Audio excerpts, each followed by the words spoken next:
Bonjour, bienvenue dans cette troisième vidéo Suivre l'Esprit. Suivre l'Esprit, c'est ce livre écrit par Peter Hanfeld dont vous trouverez en description les liens pour pouvoir éventuellement le commander.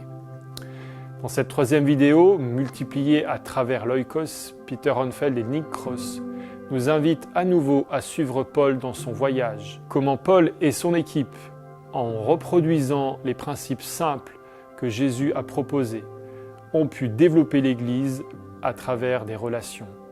En particulier, vous pourrez découvrir comment la famille de Lydie a été un lieu de propagation de l'Évangile.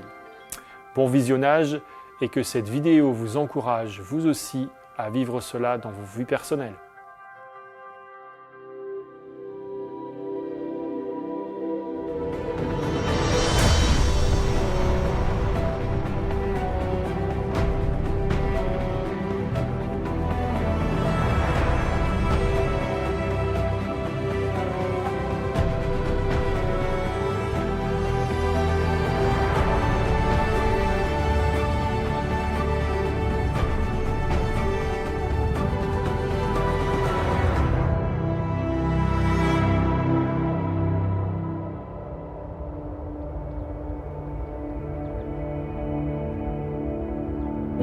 Dans sa seconde lettre des Actes, Luc accorde une place significative dans sa narration au deuxième voyage missionnaire de Paul.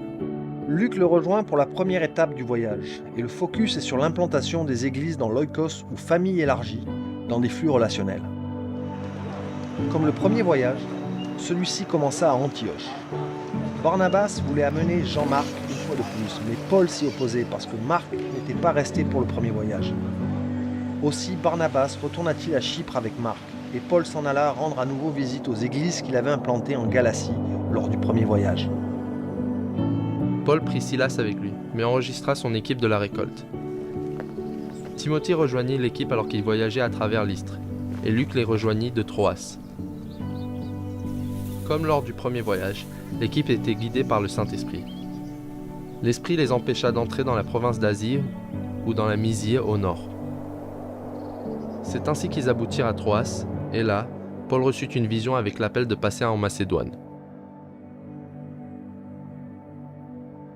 Philippès était une cité romaine païenne. Il n'y avait même pas assez d'hommes juifs pour une synagogue. Aussi, Paul ne pouvait-il pas suivre sa pratique habituelle de s'y rendre pour se connecter en flux relationnel. Mais Paul était un fabricant de tentes et Luc un médecin. Il pouvait se lier avec plusieurs personnes sur la place du marché. C'est peut-être là qu'ils rencontrèrent pour la première fois Lydie, une commerçante asiatique spécialisée dans la vente de tissus pourpre royal coûtant cher. Là où il y avait une étincelle d'intérêt spirituel, on trouvait Paul et son équipe, attissant la flamme. C'est ce que font les planteurs d'églises. Le jour du Shabbat, ils sortirent par les portes de la cité pour la rivière, où ils s'attendaient à trouver un endroit pour prier, et s'assirent pour parler aux femmes assemblées sur les berges.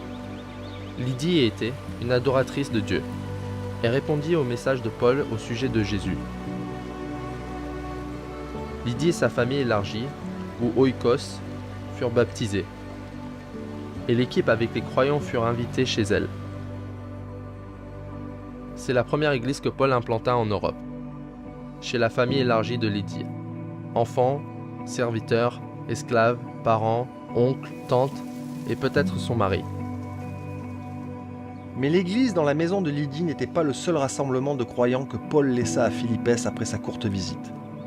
Les mouvements de Paul étaient éclipsés par une jeune fille esclave possédée par un démon.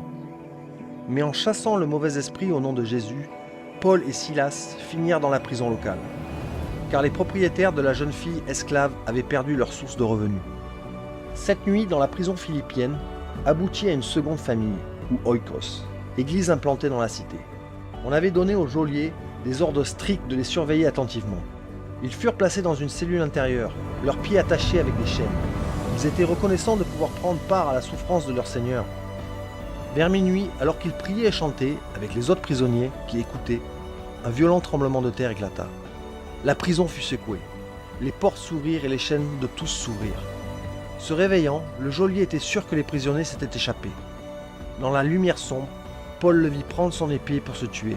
Et il cria « Ne te fais pas de mal, nous sommes tous ici. » Le geôlier réclama de la lumière, se précipita à l'intérieur et tomba aux pieds de Paul et de Silas. Il écouta leurs témoignages, leurs prières, leurs chants, et maintenant il suppliait. « Messieurs, que dois-je faire pour être sauvé ?» Paul fut direct.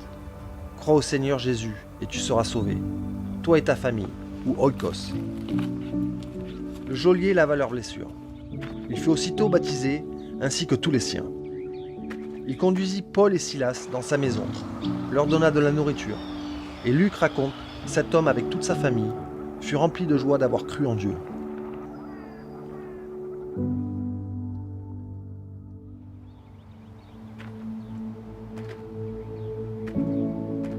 Le jour suivant, Paul et Silas furent escortés de la cité par les officiers des magistrats.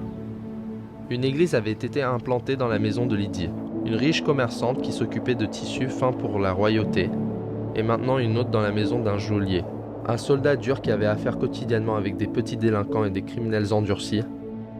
Ils poursuivirent à Thessalonique, où Juifs et Grecs devinrent croyants et furent accueillis dans la maison de Jason. L'opposition de la synagogue eut pour résultat que Paul et Silas s'en allèrent pour Bérée à la faveur de l'obscurité. Et peu de temps après, Paul s'en alla à Athènes. Silas et Timothée restèrent aux environs de Bérée et de Thessalonique. Ces nouvelles églises de maison à Philippès et Thessalonique restaient pour se multiplier. Paul et son équipe travaillaient rapidement, multipliant les églises dans les oikos où les familles élargies en flux relationnels. Les principes du mouvement qui suivait étaient simples et reproductibles. Leur message était clair. Jésus notre Seigneur et Sauveur est sorti du tombeau. Ils cultivaient des dirigeants naturels, les responsables des familles. Lydie, une craignante Dieu un jour, une croyante en Jésus le jour suivant. Le geôlier, païen un jour, un disciple de Jésus le jour suivant. Jason dans sa famille. Ils ont laissé derrière eux des coachs ou gérants pour encourager les nouveaux responsables de maison. Luc à Philippès, Silas et Timothée à Bérée et Thessalonique. Leur modèle de leadership était fonctionnel et sacrificiel.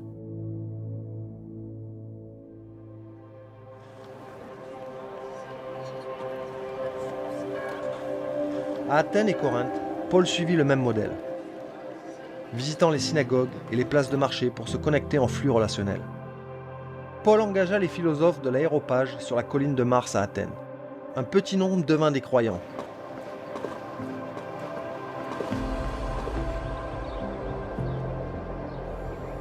À Corinthe, il fut appelé devant le gouverneur, mais encouragé aussi par une vision du Seigneur qui lui disait « Nombreux sont ceux qui m'appartiennent dans cette ville ». Les croyants se rassemblaient dans la maison de Titus Justus. Toute l'entière famille ou oikos du chef de la synagogue Crispus crut au Seigneur.